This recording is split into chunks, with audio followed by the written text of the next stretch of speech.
Welcome to Kishore sir daily current affairs classes.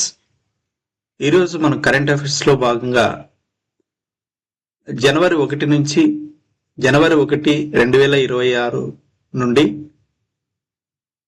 జనవరి 3, 2026 వరకు ఉన్న current affairs లో ఉన్న ముఖ్యమైన అంశాలను మనం ఈరోజు క్లాస్లో డిస్కస్ చేసుకుందాం. అలాగే ఈ కరెంట్ అఫైర్స్ లో ఉన్న ముఖ్యమైన అంశాలను మీకు పీడిఎఫ్ రూపంలో డిస్క్రిప్షన్ లో లింక్ కూడా ఇవ్వాలని అనుకున్నాను. కాబట్టి ముఖ్యమైన అంశాలను పీడిఎఫ్ లో డిస్క్రిప్షన్ లో లింక్ కూడా తొందరలో మీకు లింక్ డిస్క్రిప్షన్ లో పెట్టడం జరుగుతుంది. కాబట్టి ప్రతి ఒక్కరూ ఈ అవకాశాన్ని ఉపయోగించుకోండి కాంపిటేటివ్ ఎగ్జామ్స్ సంబంధించి. ఈరోజు కరెంట్ అఫైర్స్ లో ముఖ్యమైన అంశాల్లో జాతీయ, అంతర్జాతీయ, రాష్ట్రీయ అంశాల్లోని క్రీడా సంబంధిత, సైన్స్ అండ్ టెక్నాలజీ, అలాగే పాలిటిక్స్ సంబంధించిన ముఖ్యమైన అంశాలను ఈరోజు క్లాస్ లో డిస్కస్ చేసుకుందాం. ఇందులో భాగంగా ఫస్ట్ టాపిక్ ను మనం చూసినట్లయితే దూసుకెళ్లిన ప్రళయ క్షిపణులు విజయవంతమైన ప్రయోగం.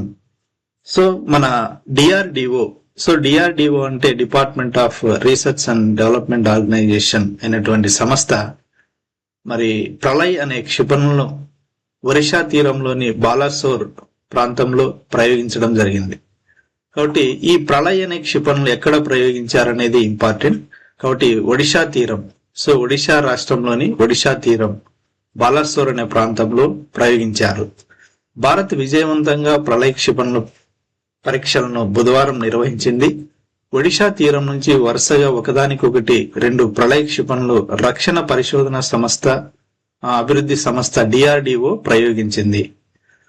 డిఆర్డిఓ అంటే department of research and development organisation. దీని యొక్క ప్రధాన కేంద్రం ఎక్కడుందంటే న్యూఢిల్లీలో ఉంది. డిఆర్డిఓకి చైర్మన్ గా ఎవరున్నారంటే సమీర్ వి కామత్. కాబట్టి ప్రస్తుత డిఆర్డిఓ చైర్మన్ ఎవరు అని అంటే సమీర్ వి కామత్. ఈ డిఆర్డిఓ అనే సంస్థ ప్రళయ అనే క్షిపణులను ఒడిశా తీరంలో ప్రయోగించారు. ఎక్కడ ప్రయోగించారు అనేది కూడా ఇంపార్టెంట్. కాబట్టి ఇటీవల డిఆర్డిఓ అనే సంస్థ ప్రళయ్ అనే క్షిపణులను ఎక్కడ ప్రయోగించింది అని అడుగుతాడు. శ్రీహరికోట, తర్వాత ఈ విధంగా అడుగుతాడు. ఎందుకంటే క్షిపణులు, రాకెట్స్ అంటేనే మనం జనరల్ గా శ్రీహరికోట, తిరుపతి జిల్లాలోని శ్రీహరికోట అని మనం డైరెక్ట్ అక్కడే వెళ్తుంది. కాబట్టి రాకెట్స్ గాని శాటిలైట్స్ ఇలాంటివి ఎక్కువగా శ్రీహరికోట నుంచి ప్రయోగిస్తారు. ఇలాంటి క్షిపణులు అంటే ఇలాంటి అగ్ని క్షిపణి గాని, లేదా నాగ్ క్షిపణి గాని, త్రిశూల్ క్షిపణులు గాని, ఇలాంటి క్షిపణులన్నీ కూడా జనరల్ గా ఎక్కడ ప్రయోగిస్తారంటే ఒడిశా రాష్ట్రంలోని ఒడిశా తీరం అంటే బాలాసోర్ అనే ప్రాంతంలో ఎక్కువగా ప్రయోగిస్తారు. కాబట్టి ప్రళయ క్షిపణులు ఎక్కడ ప్రయోగించారంటే ఒడిశా రాష్ట్రంలోని ఒడిశా తీరంలో. ఎవరు ప్రయోగించారు అంటే డిఆర్డిఓ అనే సంస్థ. ఇది హెడ్ ఆఫీస్ న్యూఢిల్లీ. దీని యొక్క చైర్మన్ సమీర్ వి కామత్. ఈ ప్రళయ అనే క్షిపణి అనేది ఉపరితలం నుంచి ఉపరితలంగా, సర్ఫేస్ టు సర్ఫేసా, ఎయిర్ టు ఎయిరా, ఎయిర్ టు సర్ఫేసా అని కూడా ఎగ్జామ్ లో అడుగుతాడు. అంటే ఈ క్షిపణి అనేది ఏ రకమైనది అంటే ఇది ఈ క్షిపణులు ఉపరితలం నుంచి ఉపరితలానికి దూసుకెళ్లే ప్రళయ్. అంటే ఈ క్షిపణి అనేది ఉపరితలం నుంచి ఉపరితలానికి అంటే సర్ఫేస్ టు సర్ఫేస్ ప్రయోగించడం జరుగుతుంది. ఎగ్జామ్ లో ఇది సర్ఫేస్ టు సర్ఫేసా, ఎయిర్ టు ఎయిరా, ఎయిర్ టు సర్ఫేసా అని కూడా అడగడం జరుగుతుంది. అంటే ఉపరితలం నుంచి ఉపరితలానిక, లేదా ఉపరితలం నుంచి గగనతలానిక అని ఆ విధంగా అడుగుతాడు. కాబట్టి ప్రళయ అనే క్షిపణి ఏ విధంగా ప్రయోగిస్తారంటే ఉపరితలం నుంచి ఉపరితలానికి.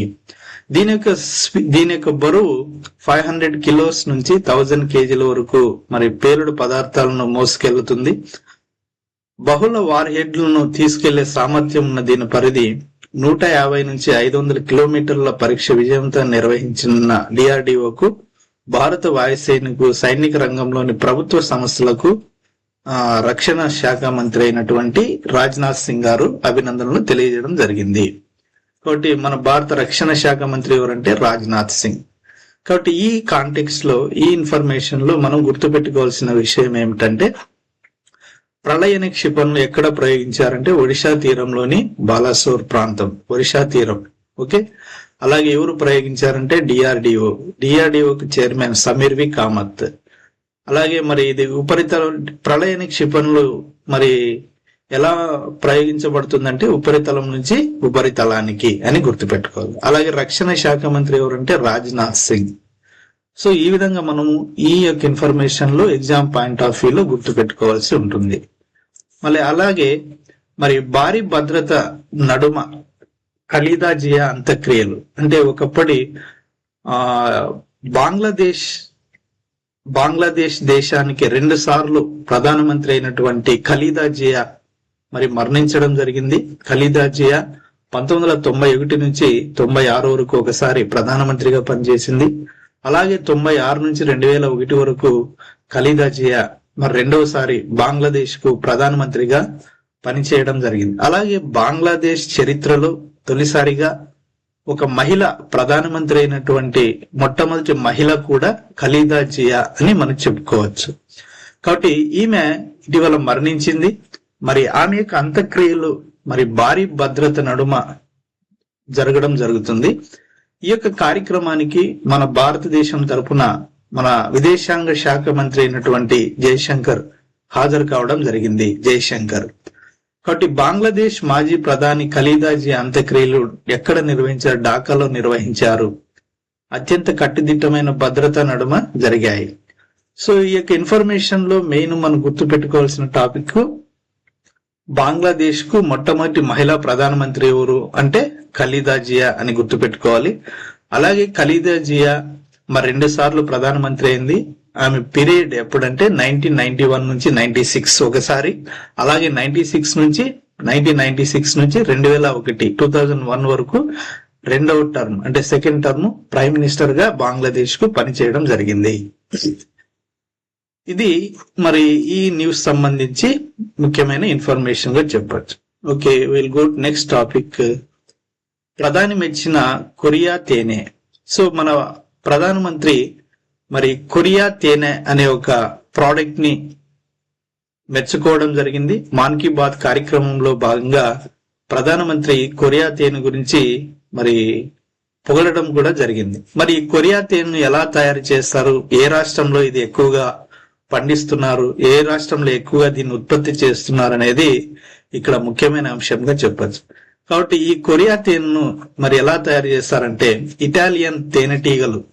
సో ఇవి ఒక రకమైన జాతికి సంబంధించిన తేనెటీగలు. మరి ఇటాలియన్ తేనెటీగలు ఛత్తీస్గఢ్ లోని కొరియా జిల్లాలో అంటే ఛత్తీస్గఢ్ రాష్ట్రంలోని కొరియా జిల్లాలో రైతులను సంపన్నులుగా మారుస్తున్నాయి. చాలా మంది సాంప్రదాయ సాగును వదిలి తేనెటీగల పెంపకం వైపు మొగ్గు చూపుతున్నారు. ఈ జిల్లాలోని రట్కా, కేశవ్గంజ్ గ్రామాల్లో ఉత్పత్తి చేస్తున్న సోన్ సేంద్రియ తేనె గురించి ప్రధానమంత్రి నరేంద్ర మోదీ తన మాన్ కీ బాత్ కార్యక్రమంలో ప్రస్తావించడం జరిగింది. కాబట్టి ప్రధానమంత్రి నరేంద్ర మోడీ గారు మరి మాన్ కీ బాత్ కార్యక్రమంలో భాగంగా సోన్ సేంద్రియ తేనె గురించి ప్రస్తావించడం జరిగింది. కాబట్టి ఇది వార్తల్లో రావడం జరిగింది. కాబట్టి ఇటీవల మాన్ కీ బాత్ కార్యక్రమంలో ప్రధాని నరేంద్ర మోడీ గారు సోన్ సేంద్రియ తేనె గురించి ప్రస్తావించారు. మరి ఇది ఇక్కడ ఏ రాష్ట్రంలో దీన్ని ఉత్పత్తి చేస్తున్నారు అని ఎగ్జామ్ లో అడుగుతారు. ఏ రాష్ట్రంలో అంటే మనం గుర్తు పెట్టుకోవాల్సింది ఛత్తీస్గఢ్ రాష్ట్రంలోని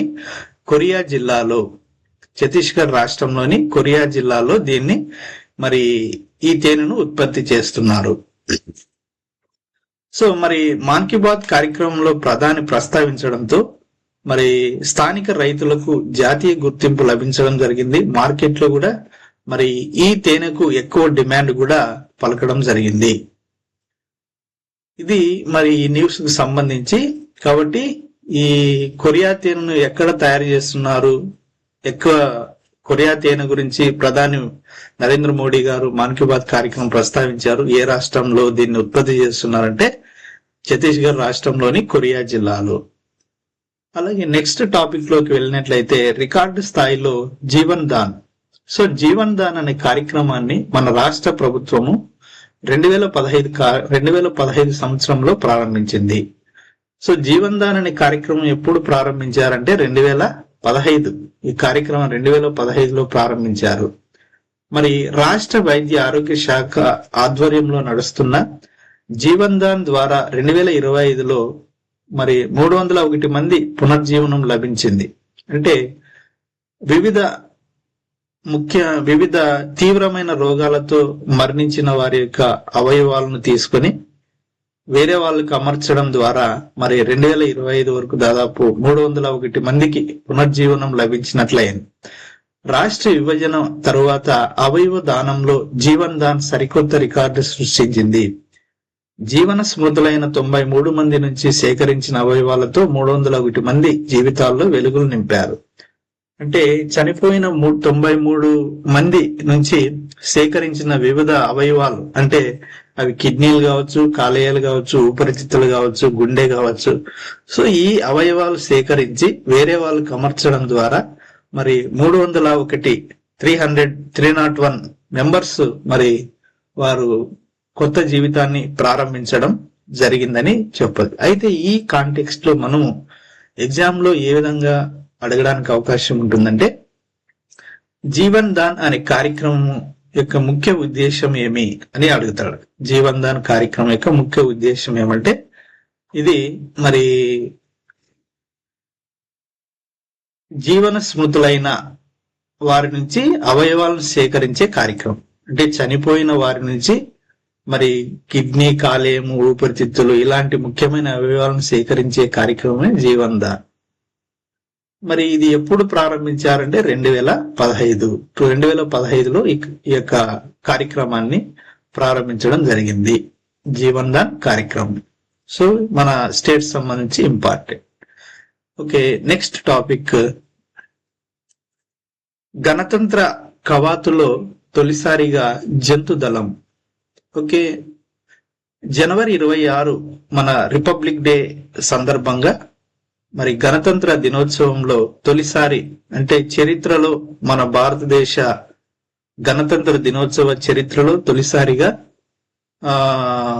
జంతు దళంను, అంటే గుర్రాలను, ఒంటెలను, మరి డాగ్స్ ను, ఇలా వివిధ రకాల, అంటే మన దేశానికి రక్షణలో ఉపయోగపడుతున్న వివిధ జంతువులను గణతంత్ర దినోత్సవ భాగంగా వీటిని కూడా ప్రదర్శించాలని తొలిసారిగా నిర్ణయించడం జరిగింది. ఢిల్లీలోని కర్తవ్య పథ్లో జనవరి 26 నిర్వహించనున్న గణతంత్ర దినోత్సవ కవాతులో ఈసారి ఒక అరుదైన దళం చేరనుంది. తొలిసారిగా జంతు దళాన్ని ఈ వేడుకలో తీసుకురావడానికి అధికారులు చర్యలు తీసుకుంటున్నట్లు కేంద్ర ప్రభుత్వ వర్గాలు వెల్లడించాయి.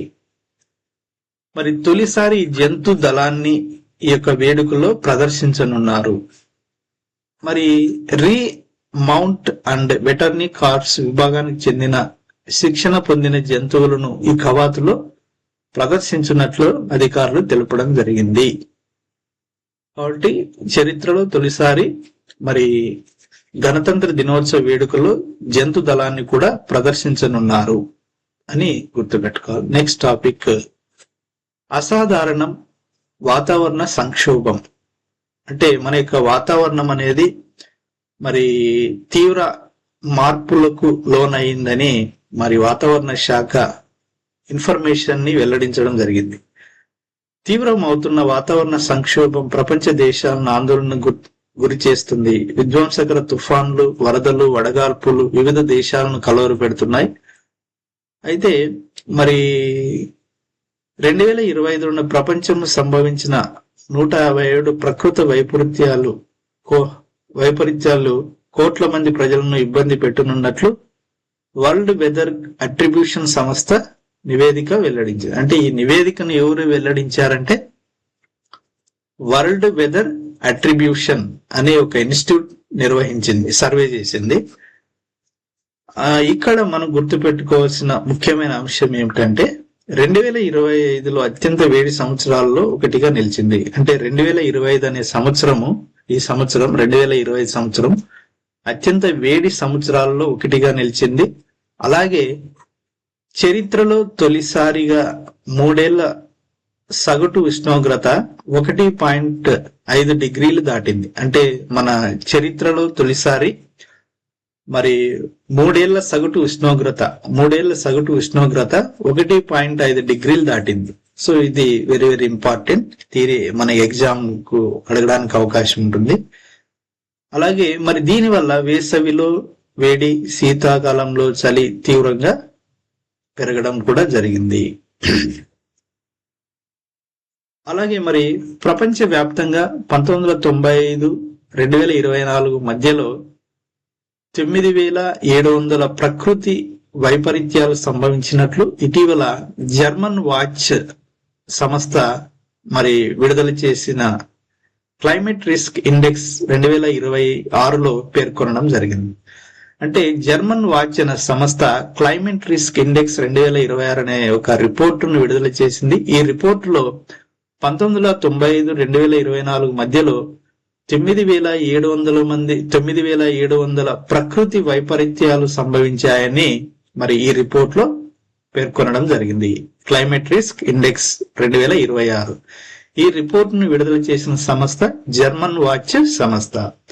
మరి వీటి వల్ల ప్రత్యక్షంగా 8,32,000 మంది ప్రాణాలు కోల్పోయినట్లు వెల్లడించడం జరిగింది. ఈ యొక్క ఇన్ఫర్మేషన్ మనకి డిజాస్టర్ మేనేజ్మెంట్ అంటే ప్రకృతి వైపరీత్యాలు అనే ఒక సబ్జెక్ట్ ఉంటుంది కాంపిటేటివ్ ఎగ్జామ్స్ లో. అది మరి డిజాస్టర్ మేనేజ్మెంట్ అనే ఒక సబ్జెక్ట్ పరంగా ఇది అప్డేటెడ్ ఇన్ఫర్మేషన్ గా చెప్పొచ్చు. ప్రకృతి విపత్తులు అనే ఒక సబ్జెక్ట్ కంపల్సరీగా గ్రూప్ 1, గ్రూప్ 2 మన స్టేట్ ఎగ్జామ్ సంబంధించి అలాగే సెంట్రల్ జాబ్స్ లో కూడా మరి ఇలాంటి టాపిక్ నుంచి బిట్స్ రావడానికి ఎక్కువ అవకాశం ఉంటుంది.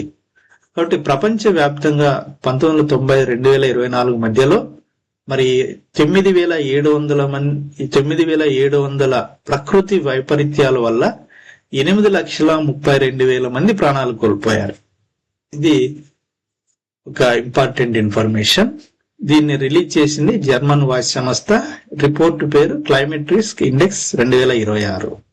గత 3 దశాబ్దాల్లో ప్రకృతి వైపరీత్యాల కారణంగా ప్రభావితమైన దేశాల జాబితాలో భారత్ 9వ స్థానం ఉండడం గమనార్హం. ఇది కూడా వెరీ వెరీ ఇంపార్టెంట్.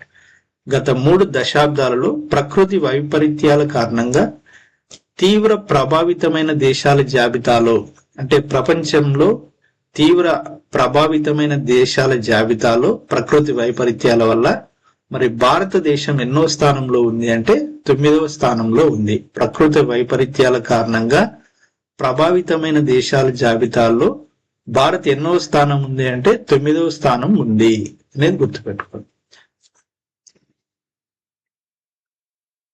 మరి 2024 తీవ్ర వరదలు, కొండ చర్యలు 430 వరకు సంభవించాయి. ఇది ఈ నీటికి సంబంధించి మరి వెరీ వెరీ ఇంపార్టెంట్. ఎన్ని డిగ్రీలు ఉష్ణోగ్రత పెరిగిందంటే 1.5 డిగ్రీలు దాటింది. 1.5 డిగ్రీస్ అది. అలాగే ప్రకృతి వైపరీత్యాల కారణంగా భారతదేశం 9వ స్థానంలో ఉంది. మరి 1995-2024 మధ్య 9,700 ప్రకృతి వైపరీత్యాల వల్ల 8,32,000 మంది చనిపోయినట్లు జర్మన్ వాచ్ సంస్థ అయినటువంటి క్లైమేట్ రిస్క్ ఇండెక్స్ 2026 రిపోర్ట్ లో వెల్లడించడం జరిగింది. ఇది ఇంపార్టెంట్.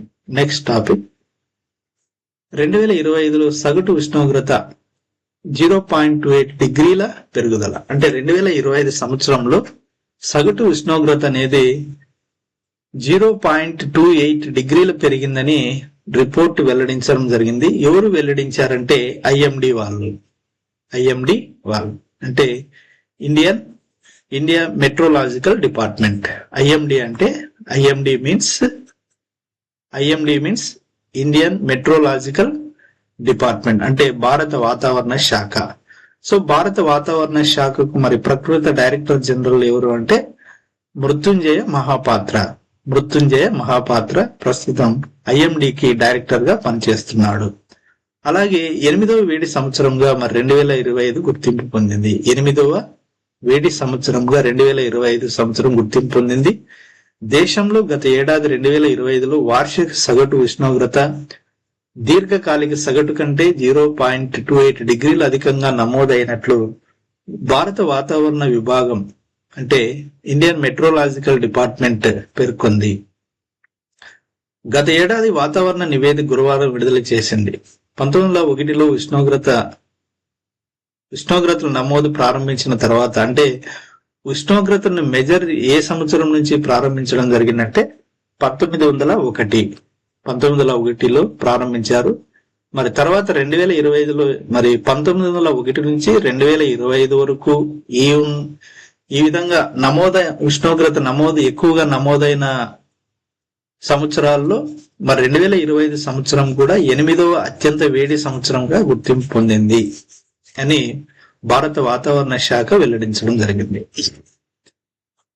ఇది మరి ఈ న్యూస్ కు సంబంధించి వెరీ వెరీ ఇంపార్టెంట్. కాబట్టి ఎగ్జామ్ లో మరి ఈ టాపిక్స్ మీద మనకి బిట్స్ అడగడానికి అవకాశం ఉంటుంది.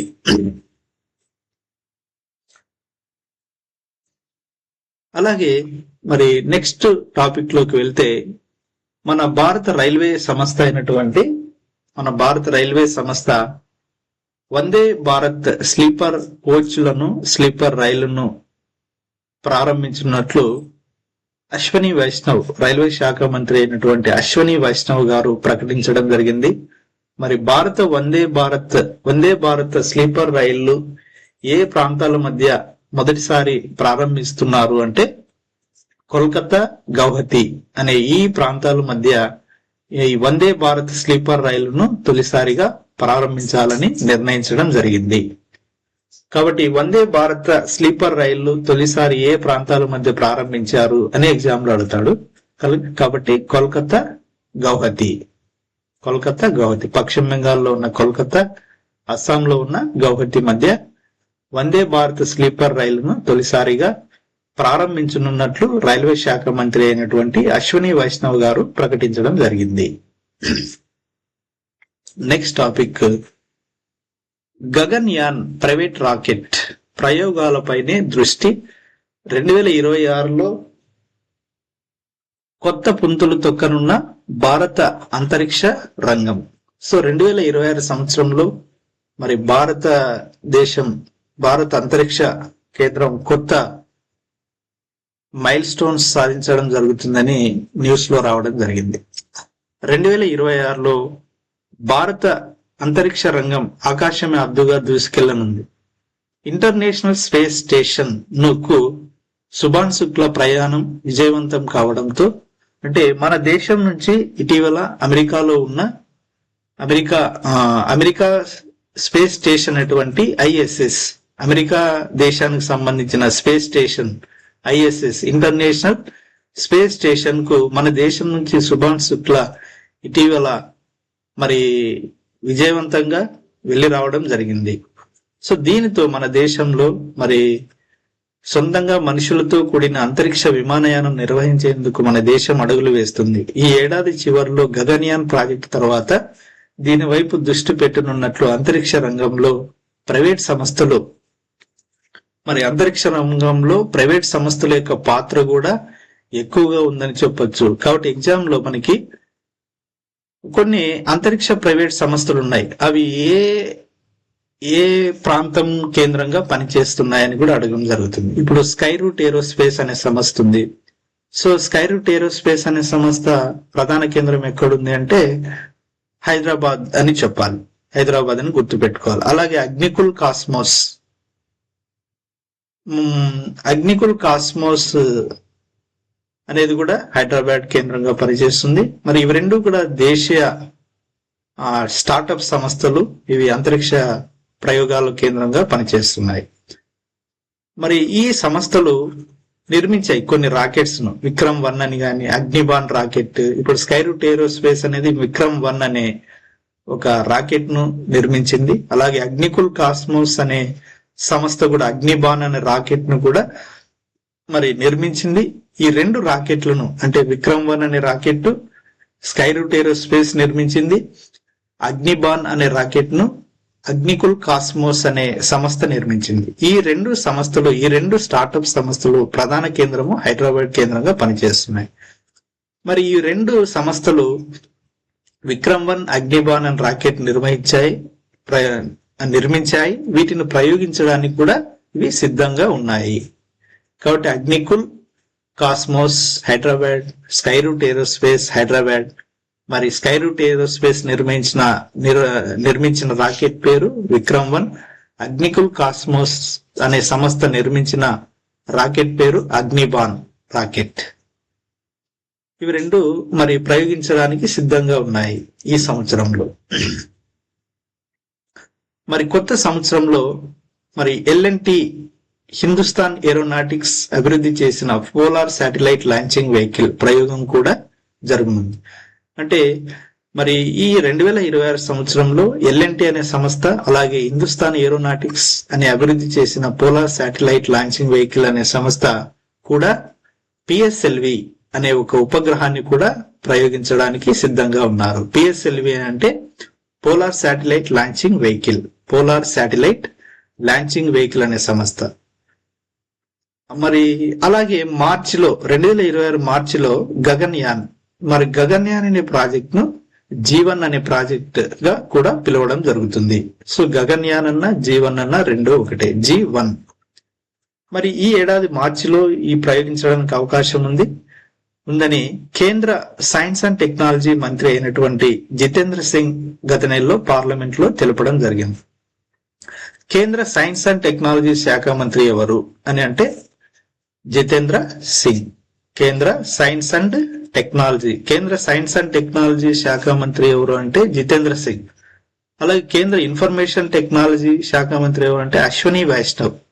అలాగే కేంద్ర రైల్వే శాఖ మంత్రి ఎవరంటే అశ్విని వైష్ణవ్. కాబట్టి అశ్విని వైష్ణవ్ కేంద్ర రైల్వే శాఖ మంత్రితో పాటు అలాగే కేంద్ర ఇన్ఫర్మేషన్ టెక్నాలజీ శాఖ మంత్రిగా కూడా విధులు నిర్వహిస్తున్నాడు అనేది గుర్తుపెట్టుకోవాలి. కాబట్టి సైన్స్ అండ్ టెక్నాలజీ అంటే జితేంద్ర సింగ్, ఇన్ఫర్మేషన్ టెక్నాలజీ అంటే అశ్విని వైష్ణవ్.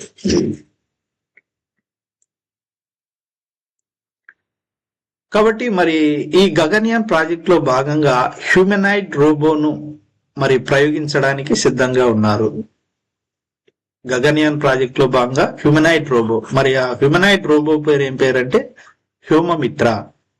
కాబట్టి ఎగ్జామ్ లో మనకు అడుగుతాడు, గగన్యాన్ ప్రాజెక్ట్ లో భాగంగా ఇటీవల మన దేశము మరి ఒక రోబోను ప్రయోగించింది, ఆ రోబో పేరు ఏం పేరు అని అడుగుతాడు. కాబట్టి వ్యోమమిత్ర అని ఆ రోబో పేరు వచ్చి వ్యోమమిత్ర. మరి వ్యోమగామి విధుల అనుకరిస్తుంది. 2007లో మనుషులతో కూడిన అంతరిక్ష విమాన ప్రయోగం కంటే ముందు ఎర్త్ ఆర్బిట్ లో కీలకమైన సిబ్బంది వస్తువును ధృవీకరిస్తుంది. కాబట్టి గగన్యాన్ ప్రాజెక్ట్ లో మొదట ఒక ఫిమేల్ రోబోను ప్రయోగించనున్నారు. ఆ ఫిమేల్ రోబో పేరు ఏం పేరంటే వ్యోమమిత్ర. అలాగే PSLV-N1 అగ్నికుల్ 3D ప్రింటెడ్ ఇంజిన్లను పిక్సెల్ హైపర్ స్పెక్ట్రల్ కాన్స్టలేషన్ ద్వారా క్వాంటం టెక్నాలజీలో కీలక పురోగతి వల్ల 2026లో భారత అంతర్జాతీయ దేశాల సరసన చేరనుంది. కాబట్టి మన భారతదేశము ఈ టెక్నాలజీ అంటే PSLV-N1 అనే రాకెట్ గాని, అగ్నికుల్ 3D ప్రింటెడ్ ఇంజిన్లు గాని, మరి పిక్సెల్ హైపర్ స్పెక్ట్రల్ కాన్స్టలేషన్స్ ద్వారా క్వాంటం టెక్నాలజీలో మరి కీలకమైన పురోగతిని సాధించడం ద్వారా 2026 సంవత్సరంలో మన భారతదేశము ప్రపంచంలోనే మరి అంతర్జాతీయ దేశాల సరసన చేరనుంది. పిక్సెల్ అనే పిక్సెల్ అనే స్టార్టప్ సంస్థ యొక్క ప్రధాన కేంద్రం ఎక్కడుంది అంటే బెంగళూరు అని గుర్తుపెట్టుకోవాలి, బెంగళూరు. మరి ఈ విధంగా నెక్స్ట్ ఇక్కడ ఇండియన్ స్పేస్ అసోసియేషన్ డైరెక్టర్ ఎవరు అని ఎగ్జామ్ లో అడతాడు. Indian space association director general ఎవరు అంటే ఏకే భట్ అని గుర్తుపెట్టుకోవాలి. Indian space association director general lieutenant general ఎవరు అంటే ఏకే భట్.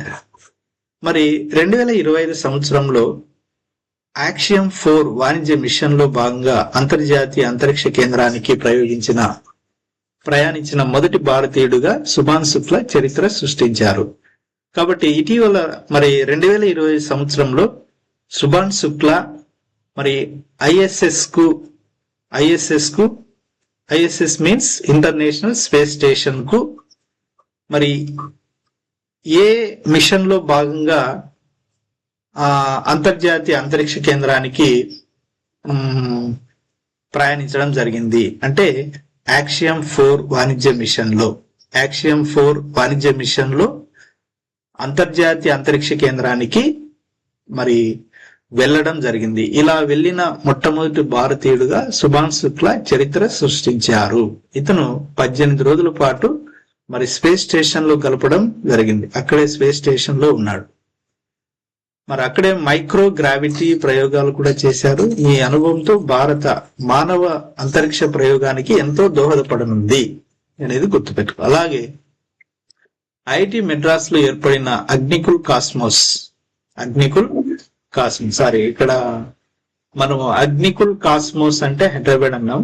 అగ్నికుల్ కాస్మోస్ అనేది ఎక్కడంటే దీని హెడ్ ఆఫీస్ ఇది మద్రాస్ కేంద్రంగా ఉంది. అలాగే ఇక్కడ స్కై రూట్ ఏరోస్పేస్ అయితే మాత్రం హైదరాబాద్, అగ్నికుల్ కాస్మోస్ వచ్చి మెడ్రాస్ కేంద్రంగా ఉంది. అలాగే పిక్సెల్ మరి స్టార్ట్అప్ సంస్థ వచ్చి బెంగళూరు, అగ్నికుల్ కాస్మోస్ వచ్చి Madras, Skyroot Aerospace Hyderabad. IIT Madras లో ఏర్పడిన అగ్నికుల్ కాస్మోస్ కూడా పునర్వినియోగ రాకెట్ ను ప్రయోగించాలని తీర్మానించడం జరిగింది. ఓకే, అది ప్రయోగాలు జరుగుతున్నాయి. మరి ఈ ఏడాది స్కై రూట్ వాణిజ్య ప్రయోగం గత నెలలో ప్రధాని నరేంద్ర మోడీ దృశ్య మాధ్యమ పద్ధతిలో పరిశీలిస్తుండగా విక్రమ్-1 రాకెట్ ను స్కై రూట్ ఏరోస్పేస్ ఆవిష్కరించింది. సో విక్రమ్-1 రాకెట్ ను స్కై రూట్ ఏరోస్పేస్ ఆవిష్కరించింది. మరి ఈ ఏడాది ప్రారంభంలో వాణిజ్య పేలో దీన్ని ప్రయోగించాలని కంపెనీ లక్ష్యంగా పెట్టుకుంది. మరి బెంగళూరు కేంద్రంగా పనిచేస్తున్న దిగాంతర ఇండస్ట్రీస్, ఇది కూడా ఒక స్టార్టప్ సంస్థ. ఇది కూడా అంతరిక్ష ప్రయోగాలపై దృష్టి సాధించే ఒక స్టార్టప్ సంస్థగా చెప్పొచ్చు.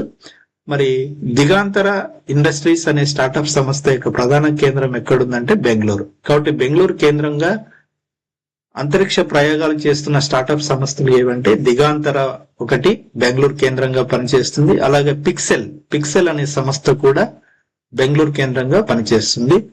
మరి అగ్నికుల్ కాస్మోస్ అనేది ఐఐటి మద్రాస్ కేంద్రంగా పనిచేస్తుంది. స్కై రూట్ ఏరోస్పేస్ అనేది హైదరాబాద్ కేంద్రంగా పనిచేస్తుంది.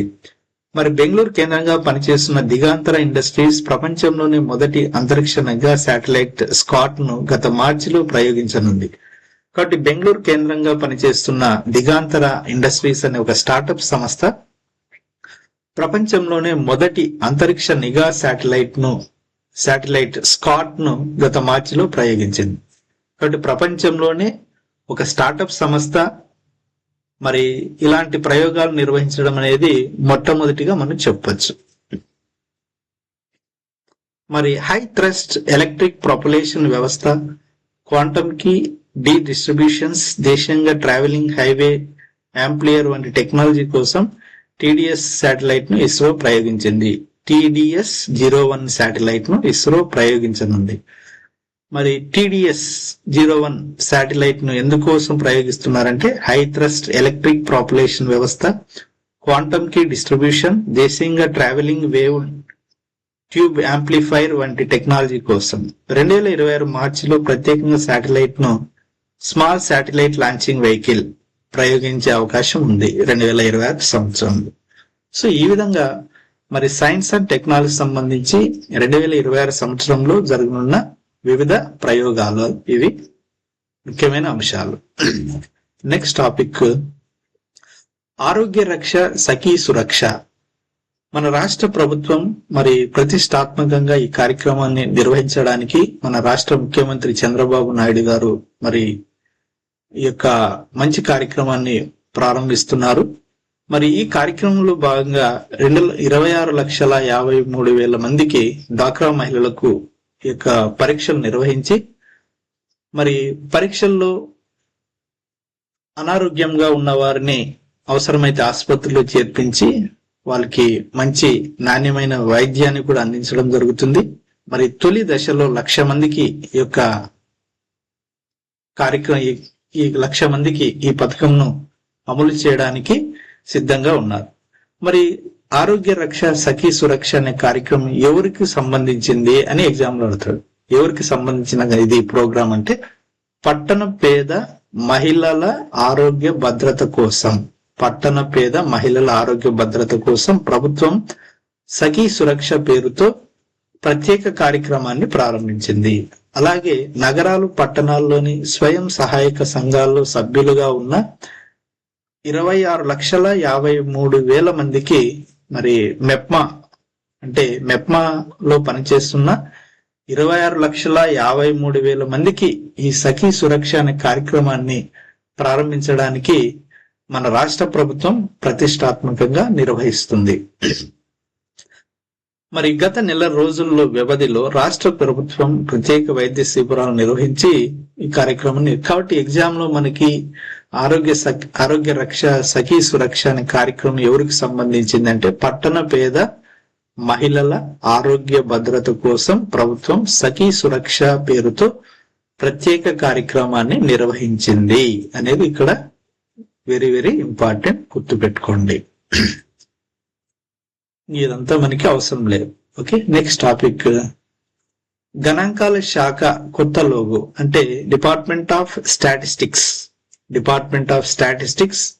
ఆ సంస్థ కొత్త లోగోను ఆవిష్కరించింది. కాబట్టి గణాంకాలు మరి పథకాల అమలు, programme implementation, statistics and programme implementation, ministry of statistics and programme implementation వాళ్ళు కొత్త లోగోను ఆవిష్కరించడం జరిగింది. కాబట్టి గణాంకాలు పథకాల అమలు శాఖ గురువారం కొత్త లోగోను విడుదల చేసింది. దేశ అభివృద్ధి ప్రక్రియలో డేటా ప్రాముఖ్యతను ఈ కొత్త లోగో వర్ణిస్తుందని వెల్లడించారు. లోగో ఉన్న అశోక చక్రం నిజానికి పారదర్శకం, మంచి పాలన గుర్తుగా, రూపాయి చిహ్నం ఆర్థిక ప్రణాళికలు, వివిధ రూపకల్పనలు, దేశ వృద్ధిలో గణాంక కీలక పాత్ర ప్రతిబింబిస్తుంది. కాబట్టి ఇక్కడ ministry of statistics and programme implementation వారు కొత్త లోగోను ఆవిష్కరించారు అనేది గుర్తుపెట్టుకోండి. మరి నెక్స్ట్ టాపిక్ లోకి వెళ్తే, ఏప్రిల్లో VBG Ramji so VBG Ramji అనేది ఇది ఒక కేంద్ర ప్రభుత్వం ఉపాధి హామీ పథకంకు పేరు మార్చి కొత్త పేరు పెట్టడం జరిగింది. మరి ఈ పేరుతో ఉపాధి హామీ కార్యక్రమం ఎప్పటి నుంచి ప్రారంభిస్తున్నారంటే ఏప్రిల్ 2026 ఏప్రిల్ నుంచి మరి మహాత్మా గాంధీ ఉపాధి హామీ పథకం పేరు మరి 2026 ఏప్రిల్ నుంచి ఏమని మారుస్తుందంటే విబిజి రామ్జీ అని పేరు మార్చడం జరిగింది. కాబట్టి ఈ ఏడాది మార్చి వరకు పాత విధానంలోనే ఉపాధి హామీ పథక కార్యక్రమాన్ని అమలు చేయనున్నారు. ఏప్రిల్ 1 నుంచి ప్రారంభమైతే కొత్త ఆర్థిక సంవత్సరం నుంచి Viksit Bharat guarantee for Rozgar Ajeevika mission Gramin VBG RAM G అమలులోకి రానుంది. కాబట్టి ఇక్కడ Viksit Bharat guarantee for Rozgar Ajeevika mission Gramin VBG RAM G అమలు రానుంది. కేంద్ర గ్రామీణ అభివృద్ధి మంత్రిత్వ శాఖ ఈ విషయాన్ని స్పష్టం చేశారు. జాతీయ గ్రామీణ ఉపాధి హామీ చట్టాన్ని మరి మహాత్మా గాంధీ జాతీయ గ్రామీణ ఉపాధి హామీ చట్టాన్ని 2004 సంవత్సరంలో అప్పటి ప్రధానమంత్రి అయినటువంటి మన్మోహన్ సింగ్ గారు మన దేశంలో మొట్టమొదటిగా మరి జాతీయ ఉపాధి హామీ పథకాన్ని అనంతపురం జిల్లాలోని బండ్లపల్లిలో స్టార్ట్ చేయడం జరిగింది. మరి ఆ ప్రోగ్రామ్ ను మరి మహాత్మా గాంధీ జాతీయ గ్రామీణ ఉపాధి హామీ పథకంగా పేరు మార్చడం జరిగింది. మరి తర్వాత ఇప్పుడు మరి మహాత్మా గాంధీ జాతీయ గ్రామీణ ఉపాధి హామీ పథకంను ప్రస్తుతం ఉన్నటువంటి ప్రభుత్వము ఆ పేరును మరి ఏమని మార్చారంటే విబిజి రామ్జీ అనే పథకంగా మార్చడం జరిగింది. మరి ఈ పేరుతో ఈ పథకం ఎప్పుడు స్టార్ట్ అవుతుందంటే 2026 ఏప్రిల్ నుంచి స్టార్ట్ అవుతుంది. మరి దీనికి సంబంధించిన ఖర్చులు కేంద్ర ప్రభుత్వం వచ్చే 60% భరిస్తే రాష్ట్ర ప్రభుత్వం 40% నిధులు భరిస్తుంది. మరి 2025-26 ఆర్థిక సంవత్సరంలో 9 నెలలు పూర్తయ్యాయి. ఓకే, మరి ఇది దీనికి సంబంధించి మరి ఈ కార్యక్రమంలో భాగంగా మన రాష్ట్ర ప్రభుత్వానికి 6,000 కోట్లు ఇవ్వనున్నారు. కేంద్ర రాష్ట్ర ప్రభుత్వాల వాటాలను కలిపి 2026-27 ఆర్థిక సంవత్సరంలో రాష్ట్రానికి సంబంధించి వీబ్జీ రామ్జీ బడ్జెట్ లో 6,000 కోట్లు ఉంటుందని అధికారులు అంచనా వేశారు. మరి రాష్ట్ర గ్రామీణ జనాభా ఆధారంగా వేతనాలు ఇవన్నీ మనకు అవసరం లేదు. ఎంత బడ్జెట్ 2026-27 ఆర్థిక సంవత్సరంలో ఈ పథకానికి ఎంత అమౌంట్ ను అలాట్ చేశారనేది ఇంపార్టెంట్. 6,000 కోట్లు. అలాగే ఎప్పటి నుంచి ఈ నూతన పేరు అమల్లోకి వస్తుందంటే ఏప్రిల్లో నుంచి. మరి ఇంతకుముందు దీని పేరు ఏమంటే మహాత్మా గాంధీ జాతీయ గ్రామీణ ఉపాధి హామీ పథకం. దీన్ని మన్మోహన్ సింగ్ ప్రభుత్వం 2004 సంవత్సరంలో అనంతపురం జిల్లాలోని బండ్లపల్లిలో స్టార్ట్ చేయడం జరిగింది. Next topic. ఓకే, ఇవి అండి మన కరెంట్ అఫైర్స్ సంబంధించి జనవరి 1 నుంచి జనవరి 3, 2026 సంవత్సరం సంబంధించిన కరెంట్ అఫైర్స్ ఇవి. ఈ కరెంట్ అఫైర్స్ సంబంధించి మరి వీక్లీగా మీకు PDF ను కూడా ప్రిపేర్ చేసి డిస్క్రిప్షన్ లింక్ లో ఇవ్వడం జరుగుతుంది. కాబట్టి ఈ యొక్క అవకాశాన్ని ప్రతి ఒక్కరూ మీరు ఉపయోగించుకుంటారని తెలియజేస్తూ, అలాగే మన ఛానల్ ను ఇంతసేపు వాచ్ చేసినందుకు థ్యాంక్ యూ వెరీ మచ్. అలాగే ఈ ఛానల్ ను మీ ఫ్రెండ్స్ కు ఫార్వర్డ్ చేయండి, అలాగే సబ్స్క్రైబ్ చేయించండి. Okay, thank you very much. అలాగే లైక్ చేయండి. Thank you very much.